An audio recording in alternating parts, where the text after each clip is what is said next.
मायावती जी ने जो किया है, पहले उदित राज जी उसको एक एक करके गिनती करके गिनवा दें।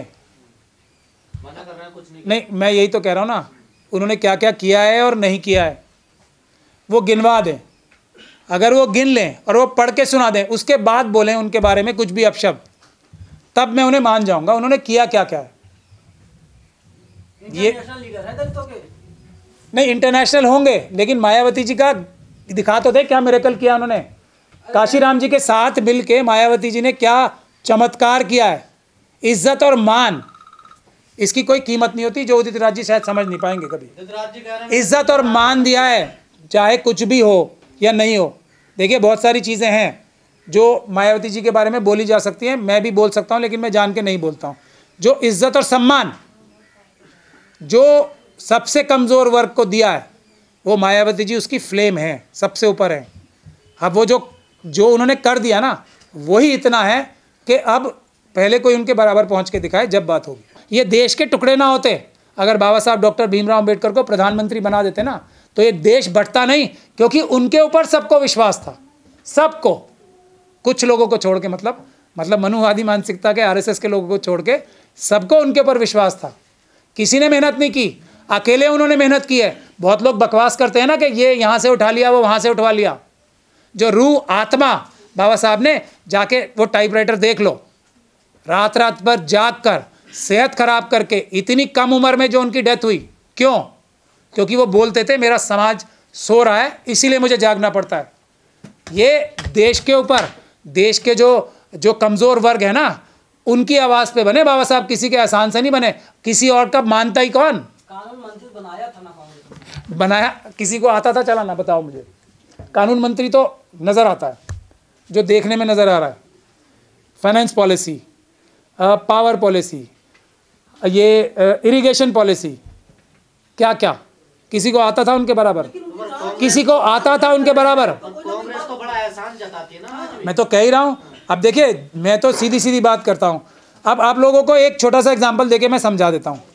बहुत सालों तक, क्या अभी तक और आज भी, अगर ये तो कुछ अंबेडकरवादी काशीराम जी के बाद कुछ ज़्यादा मुखर हो गए, वरना तो ये बताया जाता था हमने तुम्हें पूना पैक्ट दिया, याद है ना आप सब लोगों को? ये तो आज भी बताया था, पूना पैक्ट दिया।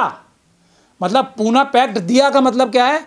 वो तो सबसे बड़ा धोखा, सबसे बड़ी हमारी हक तलफी थी ना शेड्यूल कास्ट और शेड्यूल ट्राइब कम्युनिटी की, उसको सबसे बड़ा मतलब वो तो सब कुछ छीन लिया था ना उसको लेके गांधी जी ने और बाकी सब लोगों ने जो तमाशा देख रहे थे, तो ये तो छीन लिया था ना, उसको कहते दिया। तो ये मानसिकता जो है ना, ये राहुल जी जो बोल रहे हैं, ये बोलने की जो जब तक अंदर से नहीं आएगी ना, वो बात काम नहीं आएगी। क्योंकि ये टेस्ट जैसे ही होगा ना, उदित राज जी सारी मेहनत जीरो कर देंगे राहुल जी की। ये बात वो समझ लें। बहुजन समाज धोखा खाने वाला अब धोखा खाने के लिए तैयार नहीं है। एक कॉन्फ्रेंस हॉल में 100, 200, 500 लोगों को बिठा के आप धोखा नहीं दे सकते। आपको उदित राज जी के खिलाफ कोई एक्शन लेना पड़ेगा। अगर नहीं लिया तो इसका मैसेज साफ जा रहा है कि ये उदित राज जी की और राहुल गांधी की लड़ाई मायावती से है या फिर बीजेपी से, ये समझ में नहीं आ रहा। देखिए, मायावती जी से लड़े, हमें कोई दिक्कत नहीं है। बाबा साहब डॉक्टर भीमराव अंबेडकर को बीच में लाए तो सब खत्म हो जाएगा। आरएसएस की सरकार वैसे ही बन जाएगी, 400 पार, संविधान खत्म। फिर हम बहुजन जो है ना अपने आप देख लेंगे आरएसएस को, हमें जरूरत नहीं है किसी की भी। लेकिन बाबा साहब के बारे में एक शब्द नहीं सुनेंगे, और ये राहुल जी अच्छी तरह से समझ लें। आपको ऐसा लगता है कि मायावती का जो गला है घोंट कर उन्हें मार देना चाहिए? मायावती जी ने जो किया है, पहले उदित राज जी उसको एक एक करके गिनती करके गिनवा दें। मना कर रहे हैं, कुछ नहीं, मैं यही तो कह रहा हूँ ना, उन्होंने क्या क्या किया है और नहीं किया है वो गिनवा दें। अगर वो गिन लें और वो पढ़ के सुना दें, उसके बाद बोलें उनके बारे में कुछ भी अपशब्द, तब मैं उन्हें मान जाऊंगा उन्होंने किया क्या क्या है। ये इंटरनेशनल लीडर है दलितों के। नहीं, इंटरनेशनल होंगे, लेकिन मायावती जी का दिखा तो दे क्या मिरेकल किया उन्होंने। काशीराम जी के साथ मिल के मायावती जी ने क्या चमत्कार किया है। इज्जत और मान, इसकी कोई कीमत नहीं होती, जो उदित राज जी शायद समझ नहीं पाएंगे कभी। इज्जत और मान दिया है, चाहे कुछ भी हो या नहीं हो। देखिए, बहुत सारी चीज़ें हैं जो मायावती जी के बारे में बोली जा सकती हैं, मैं भी बोल सकता हूं, लेकिन मैं जान के नहीं बोलता हूं।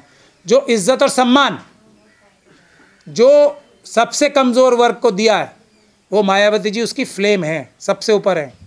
अब वो जो उन्होंने कर दिया ना, वही इतना है कि अब पहले कोई उनके बराबर पहुंच के दिखाए जब बात होगी। और दूसरी बात, बाबा साहब का नाम लेगा तो अपनी कॉस्ट और रिस्क पे लेंगे, कोई भी हो। प्राचा जी, एक सवाल है, अक्सर कर कांग्रेस सवाल करती रहती है और बावाई लूटती है कि अम्बेडकर को हमला है।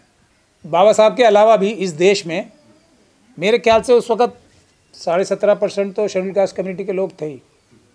ले आते किसी और को, क्यों लाए थे? किसी और से होना नहीं था। होना नहीं था मतलब लिखा भी नहीं जाना था कोहेरेंटली तरीके से। ये बाबा साहब के बारे में किसी दिन आप लोग आराम से आना कि ये हमारा संविधान है क्या। पंडित नेहरू नहीं लिख पाते? मैं नहीं लिख पाते। वो भी तो बैरिस्टर। वो बैरिस्टर होने से नहीं होता, गांधी जी भी बैरिस्टर थे। लोग तो कहते हैं नहीं, बाबा साहब मैं जब देखिए, मुझे भी जो चीज़ समझ में नहीं आती, मैं नहीं कर सकता ना कई चीज़ें। मेरे पास भी कुछ छुपे हुए गुरु हैं, जहाँ कानून की लड़ाई में या किसी मुद्दे पे मैं फंस जाता हूँ। हालांकि मुझे तो कहते हैं ना लोग कि बहुत अच्छी और समझदारी रखता हूँ मैं, कहना नहीं चाहिए अपने मुंह से, लेकिन फिर भी लोग कहते हैं। मैं भी फंस जाता हूँ ना, तो मैं भी जाता हूँ ऐसे लोगों पे जो मेरे से ज़्यादा विद्वान होते हैं, क्योंकि देश को एक रखना हर एक के बस की बात थी। फेडरल स्ट्रक्चर जो बाबा साहब ने बनाया है, उस संविधान में कैसे बनाया है और कैसे एक बैलेंस रखा है उसको, कि केंद्र की कितनी ताकत होनी चाहिए, राज्यों की कितनी ताकत होनी चाहिए, और आपस में इस ताकत का टकराव नहीं होना चाहिए। ये जो सेंट्रल सर्विस रखी है, इसके बारे में तो एक पूरा लंबा लेक्चर हो जाएगा।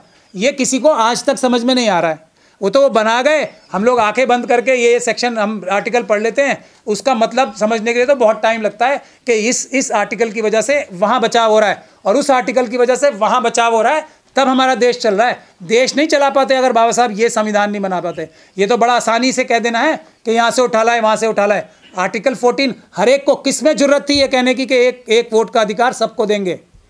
ये दूरदृष्टि किसके पास थी, मुझे बता दो। कितनी ज़बरदस्त झगड़ा हो रहा था। ये तो रिजर्वेशन सारी SC ST और माइनॉरिटीज़ को सारी रिजर्वेशन मिल जाती सबको। बाबा साहब के साथ अगर उस वक़्त पूरा न्याय होता तो। हमारे समाज के लोगों की कमी ये है कि हमारे जो महापुरुष हैं उनको मरने के बाद ज़्यादा याद करते हैं, मरने के टाइम पे याद नहीं करते। और उसके हालात भी वैसे ज़्यादा बुरा कहना अपने भी लोगों को समझदारी का काम नहीं है, क्योंकि पिछड़े दबाए और साजिशें इतनी बड़ी होती हैं ना कि हालात के बोझ तले ही हमारे समाज के लोग दबे रहते हैं। लेकिन एक फार्मूला तो है कि जो लोग कहते हैं जो वो करते नहीं हैं, उनको तो कम से कम आइडेंटिफाई करके हमें लीडरशिप से हटा देना चाहिए। बाबा साहब डॉक्टर भीमराव अंबेडकर, किसी भी, मेरी बात ध्यान से सुनने वाली है, किसी भी जनता के मतों से जीत के आए हुए प्राइम मिनिस्टर से भी बड़े हैं। किसी फोटो की आवश्यकता नहीं है उन्हें। दोबारा रिपीट कर रहा हूं मैं, जनता के मतों से जीत के आए हुए प्रधानमंत्री से भी बड़े हैं। मोदी जी तो EVM के PM हैं, मशीनों से जीत के आई हुई प्रधानमंत्री हैं, जनता से जीत के आए हुए हैं भी नहीं, पहली बात। और ये CM जो है वो भी EVM की CM है, जनता के मतों से तो जीत के आई हुई नहीं है। ये लोग बाबा साहब का नाम लेके धोखाधड़ी कर रहे हैं।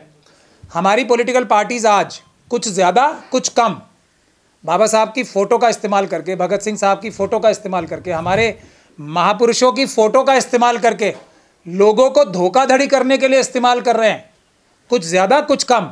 मतलब भारतीय जनता पार्टी और RSS की आपको एक चीज़ में तारीफ़ करनी चाहिए, वो तो जैसे ही काम ख़त्म वो फ़ौरन अपने असली रंग में आ जाते हैं, चोला एकदम उतार देते हैं सीधा। तो उन्होंने, उनका बाबा साहब की ज़रूरत उन्हें कब तक है?